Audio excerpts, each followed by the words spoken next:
The Trump administration is creating a new crypto czar, and one altcoin in particular is going to pump like crazy off this news. Now, folks, we have seen what happens when federal agencies spin up these positions out of thin air, and we're about to create a crypto czar, but what has happened in the past? Well, the beginning of Q4 1977, we created a Department of Energy. And you would think a Department of Energy should make energy cheaper, right? Well, that's not what the charts say. This is Q4 right here, and we're looking at crude oil prices from 76 to present. And right when they created this agency, over the next 3-4 years, oil almost tripled in price. But it wasn't just Department of Energy. We also made a car czar before. And this position was created in February 2009. But what happened to the asset prices? Well, this is Toyota stock, and you see after they had a car czar appointed, the stock went on a huge rally. But that's just the stock price. What about the price of the vehicles? It gets worse, folks. Here you can see car czar created February 2009, and this is the average cost of new U.S. vehicles.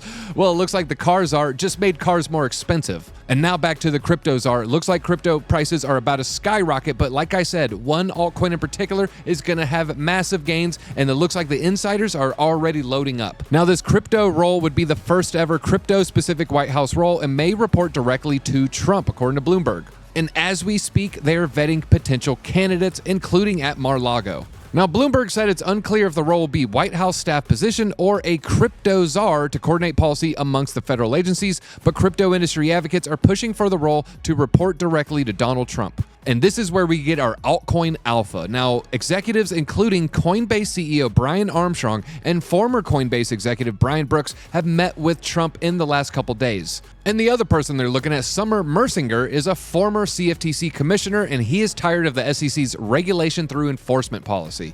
But now we're starting to get the hints of our altcoin pick. We see Coinbase as a beneficiary of the results of the election, as the firm has been struggling with pressure from the SEC.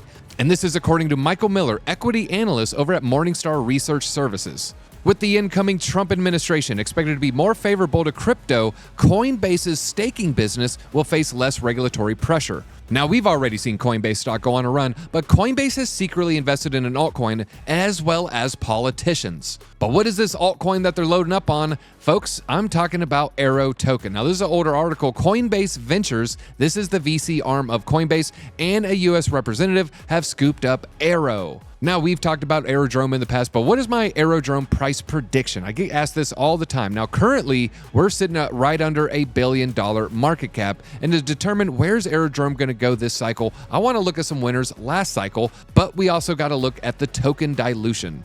Now, the winner from last cycle I would compare it to is PancakeSwap. Now, PancakeSwap was a leading DEX on a very hot chain at the time, and that was BNB. And when you look at the market cap of PancakeSwap, you can see they got right under $7 billion. And I think Aerodrome, since Pancake hit $7 billion last cycle, I think Aerodrome has a really good shot at hitting $10 billion this cycle. But what does that mean for the token price, since we're looking at token unlocks as well? Well, folks, the token unlocks, actually in a weird way, is making me more bullish. Now, this is the dilution of the Aerodrome token, and you can see something major is about to happen in the first week of December. You can see the rate of tokens is expanding, and then Aerodrome becomes disinflationary. It's still inflationary, but it is slowing down the rate of inflation, very similar to what Bitcoin does. And so you can see within a few weeks, actually, the token's going to slow down as far as the rate of tokens hitting the market. And since the rate of inflation is slowing down, we really don't got to change our math too much. Now, Aerodrome, like I said, I think is going to hit a $10 billion market cap, but there's going to be slightly more tokens in the ecosystem. But honestly, you saw that rate of inflation, it's going to slow down around December 8th. And now that gives us a target about from an 11x on market cap. Now we're reducing the 11x to about a 9x. And now we're looking at 9 times $1.33. And that has given us a $12 Aerodromes. So I think we can easily hit $10 a cycle, as well as wick above it during the parabolic blow off top. But I actually hold Aerodrome, and I don't plan on selling anytime soon. So I would diamond hand this bag. And if this Coinbase executive is named as the crypto czar, I expect this altcoin to skyrocket. So make sure you're loaded up, and I'll see you in your Aero bags at the top.